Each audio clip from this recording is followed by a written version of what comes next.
Assalamualaikum warahmatullahi wabarakatuh. Kali ini saya Dr. Ulfa Holili, program Doktor Ilmu Kedokteran Fakultas Kedokteran UNER tahun 2021 akan menyampaikan sebuah tugas filsafat ilmu dengan judul Vaksinasi sebagai Solusi Pandemi COVID-19, sebuah tinjauan epistemologi dalam filsafat ilmu. Filsafat ilmu berasal dari bahasa Yunani, yaitu dari kata philo dan sophia. Philo artinya cinta, dan sophia artinya adalah suatu kebijaksanaan. Jadi filsafat ilmu secara bebas dikatakan merupakan suatu pemikiran yang reflektif terhadap persoalan-persoalan mengenai segala hal yang menyangkut landasan ilmu. Di mana filsafat ilmu dibedakan jadi tiga, yaitu ontologi, epistemologi, dan aksiologi. Ontologi yaitu ilmu atau teori tentang wujud hakikat yang ada. Epistemologi cara memperoleh pengetahuan, hakikat pengetahuan, dan sumber pengetahuan. Aksiologi adalah orientasi atau nilai suatu kehidupan. Berikut kita tentang epistemologi. Epistemologi yaitu membahas tentang cara, teknik, atau prosedur mendapatkan ilmu pengetahuan tersebut. Bisa lewat metode yang ilmiah, metode non-ilmiah, maupun suatu problem solving. Sekarang kita masuki bahasan utama kita tentang COVID-19. Apa itu COVID-19? COVID-19 adalah coronavirus disease tahun 19, yaitu suatu penyakit baru yang disebabkan oleh virus SARS-CoV-2. Sebenarnya virus SARS-CoV-2 itu bukan sebenarnya termasuk virus baru, namun nenek moyangnya adalah jenis RNA virus yang dulu pernah menjadi penyebab SARS atau sama-sama kemudian menjadi penyebab MERS. Di mana penyakit ini ditemukan di Wuhan 30 Desember 2019. Di Indonesia secara resmi diakui ada kasus COVID yaitu 2 Maret 2020. Dan WHO menyatakan COVID-19 sebagai global pandemi pada 11 Maret 2020. Ini bagaimana prevalence, kita bisa melihat bagaimana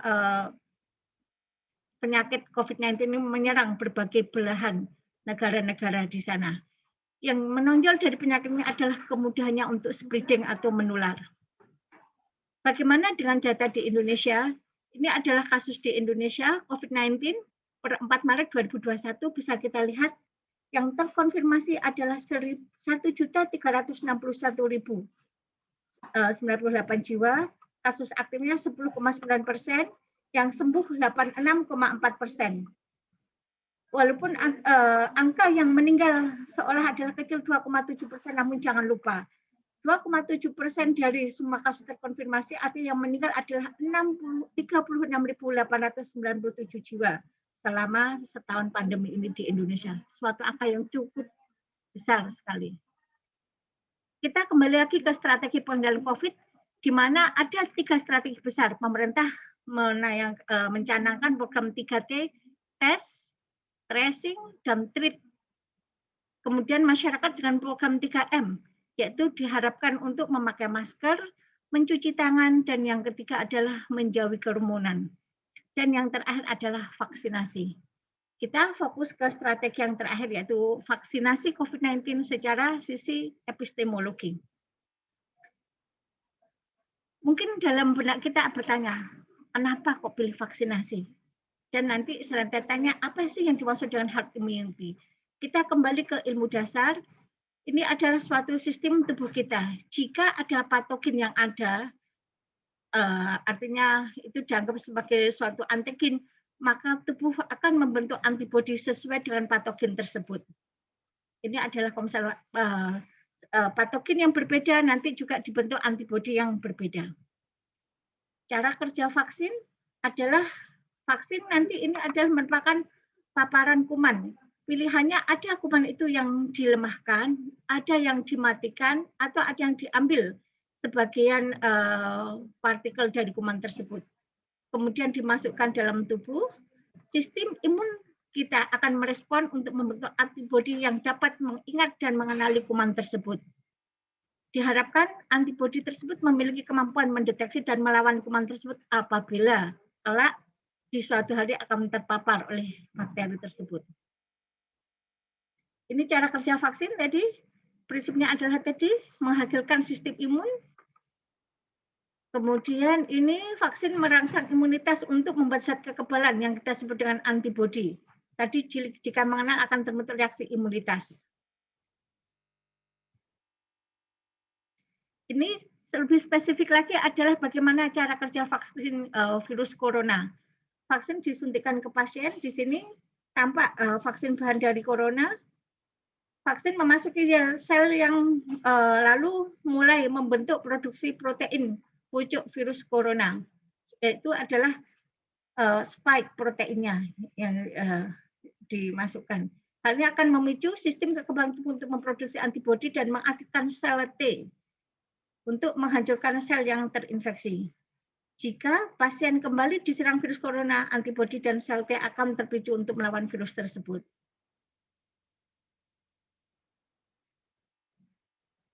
Mungkin ada pertanyaan, kenapa tujuannya tadi adalah dengan vaksinasi diharapkan terbentuk herd immunity. Herd immunity bisa terbentuk lewat dua hal, bisa karena alami, bisa yang kedua adalah via vaksinasi. Kita lihat kalau herd immunity atau kekebalan kelompok terbentuk secara alami, maka terbentuknya adalah lewat infeksi alami di sekelompok masyarakat. Hal ini beresiko karena banyak korban jiwa. Individu yang terpapar virus berpotensi jadi agen atau sumber penularan untuk individu yang lain. Kemudian, kalau herd immunity alami akan membahayakan kelompok yang rentan, misalnya usia tua, orang-orang yang memiliki komorbid, autoimun atau berbakat alergi. Kemudian bagaimana herd immunity jika via vaksinasi? Terbentuk lewat vaksinasi besar-besaran dalam kelompok masyarakat, efek samping minimal bagi yang terpapar COVID-19, efek samping sudah bisa diantisipasi oleh petugas kesehatan yang terlatih. Kemudian overall bisa menekan kemungkinan banyak korban jiwa akibat penyakit. Ini untuk ilustrasinya adalah bagaimana herd immunity nanti yang diharapkan. Ini jika orang yang terjadi orang istilahnya ini campur.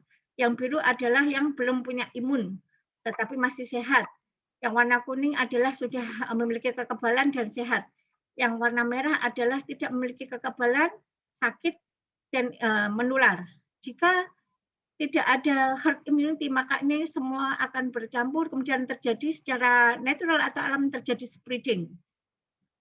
Akhirnya hampir banyak terakhir adalah yang tertular menjadi agen atau sumber penularan ke yang lain. Jadi dalam populasi akhirnya menyebabkan banyak orang yang sakit. Di sini adalah berwarna merah.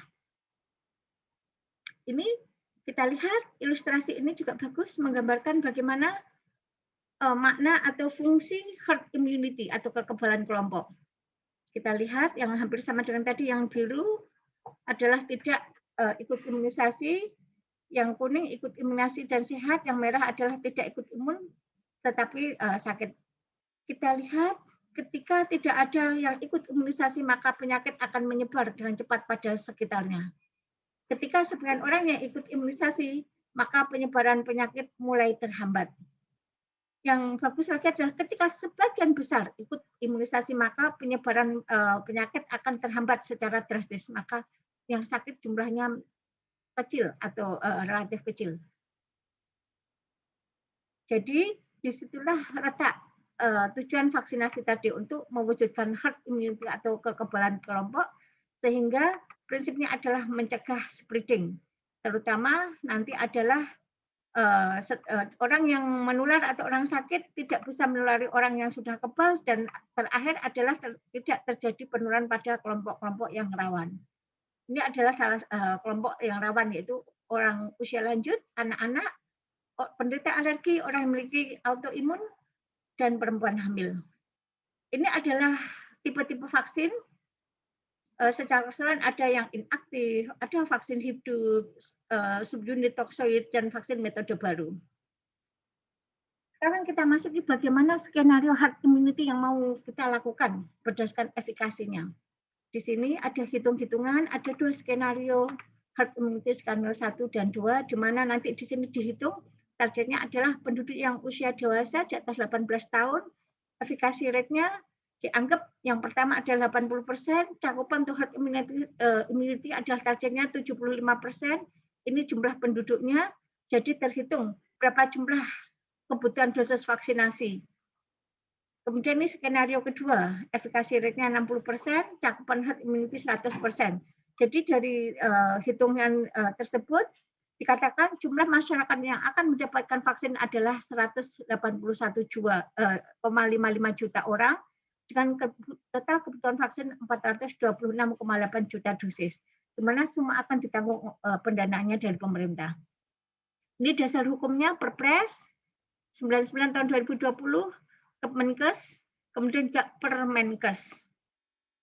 Ini juga dasar hukum lain adalah merupakan persetujuan penggunaan saat darurat sebagai dasar penggunaan vaksin, kemudian hasil evaluasi dokumen registrasi, kemudian juga dilakukan dasar untuk pengawalan distribusi vaksin, dan juga untuk pengawasan mutu dan keamanan vaksin. Ini mungkin bisa kita lihat bagaimana persyaratan khasiat dan keamanan vaksin untuk mendapatkan tadi boleh uji edar saat darurat, dari mutu, khasiat, dan keamanan. Dari khasiat sudah uji klinis fase 1 dan 2 di Tiongkok, data uji fase 3 di Bandung untuk keamanan, imunogenitas, dan efikasi, data uji fase 3 juga dilakukan di Turki dan Brasil. Ini adalah hasil evaluasi dokumen registrasi, bisa kita baca. Di Indonesia data efikasinya adalah 65,3%, di Turki 91,25%, dan di Brasil 78%. Persyaratan suatu vaksin bisa istilahnya diizinkan untuk beredar atau dilakukan persyaratan WHO adalah jika lebih dari 50%, lebih dari sama dengan 50. Ini adalah pengumuman dari BP POM, efikasi di Indonesia 65,3%. Ini adalah bagaimana pengawalan distribusi vaksin perlu dilakukan. Ini adalah tugas Badan POM, di mana nanti vaksin didistribusikan dari Bio Farma ke OPD Badan POM, kemudian dikawal dengan CDOP, nanti ke Dinkes Provinsi, habis itu dikawal sampai Dinkes Kabupaten, dikawal lagi sampai ke fasilitas pelayanan kesehatan. Kemudian juga bagaimana pengawasan mutu vaksin. Suhu vaksin harus dijaga sesuai persyaratan, di mana kita tahu vaksin penyimpanan adalah 2 sampai 8 derajat Celcius untuk mencegah kerusakan vaksin. Jadi ini harus dikawal, kemudian di samping vaksin berbasis resiko pada jalur distribusi dan sarana pelayanan, juga nanti ada pengawasan terhadap aktivitas surveillance KIPI. KIPI yaitu kejadian ikutan pasca imunisasi. Jadi nanti dicatat semua kejadian tersebut. Kemudian jika setelah vaksinasi terjadi KIPI, maka harus dilaporkan biar tercatat. Kemudian juga nanti masyarakat yang mengalami KIPI akan melapor pada puskesmas atau vaskes yang terdekat. Kemudian nanti KIPI yang merasakan atau menimbulkan perhatian dengan segera direspon, diinvestigasi, dan dilaporkan melalui website tertentu. Kemudian berikutnya adalah strategi tentang pentahapan kelompok yang mendapatkan prioritas, karena kita tahu jumlah yang membutuhkan sangat banyak, sementara suplai atau yang kita miliki belum seimbang, jadi harus ada kelompok prioritas dulu. Pada first wave atau periode pertama, yaitu prioritas pertama adalah petugas kesehatan, kemudian diikuti oleh petugas publik dan kelompok lansia. Gelombang kedua atau periode vaksinasi April sampai Maret, April 2001 sampai Maret 2022, yaitu pada kelompok masyarakat rentan dan kelompok masyarakat lainnya. Ini adalah jalur-jalur untuk persiapan kapasitas dan distribusi pelaksanaan vaksinasi COVID-19. Kita lihat semua bekerja sama, termasuk di sini yang paling penting adalah kapasitas logistik. Jadi dikatakan lebih dari 90% puskesmas memiliki cold chain, yaitu untuk suatu tempat yang berfungsi untuk menyimpan vaksin, dan ini sudah sesuai dengan standar WHO. Kemudian juga disiapkan jalur cara-cara untuk registrasi vaksinasi dengan berbagai cara, yaitu channel resmi punya pemerintah, bisa ada yang WhatsApp, ada yang SMS, blast, ada email, website, kemudian hotline, dan lain-lain. Dan yang terakhir juga disiapkan sertifikat vaksinasi bagi siapa yang sudah melakukan vaksinasi, maka diberikan sertifikat ini. Ini adalah menarik untuk kita cermati. Kita jangan lengah. Seandainya kita sudah vaksin, jangan merasa itu adalah everything sudah oke. Kemudian kita tetap nanti kemudian lengah tidak melakukan protokol kesehatan. Jangan. Dikatakan herd immunity dalam kasus COVID-19 sangat tidak mungkin terjadi tahun ini meskipun vaksin sudah tersedia. Karena masih banyak negara yang belum bisa keluar dari fase kritis dalam penanganan COVID-19. Jika pun terjadi di beberapa daerah, herd immunity tidak akan melindungi orang-orang di seluruh dunia. Diperlukan tingkat vaksinasi cakupan 70% untuk membentuk herd immunity. Bahkan dikatakan ambang batas 70% itu bisa jadi dapat meningkat karena sifat virus corona yang sangat menular. Ini adalah beberapa negara yang sudah mulai melaksanakan program vaksin. Ini adalah yang terakhir, take home message. COVID-19 penyakit baru, di mana yang khas adalah daya penularan sangat tinggi. Strategi besar tadi 3T, yaitu adalah tracing, tes sama treatment, 3M, dan vaksinasi. Vaksinasi ini sebagai salah satu strategi pengendalian COVID-19 diharapkan terbentuknya herd immunity atau kekebalan kelompok. Kekebalan itu muncul saat mayoritas penduduk kebal terhadap penyakit karena telah dilakukan vaksin, sehingga penularan dapat dikendalikan dan kelompok yang rentan akan terlindungi.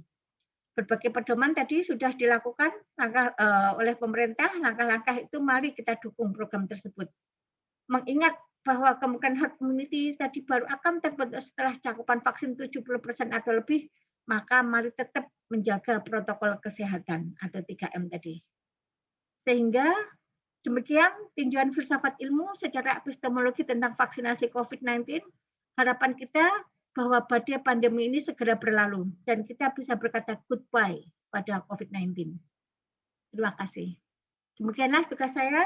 Saya akhiri. Wassalamualaikum warahmatullahi wabarakatuh.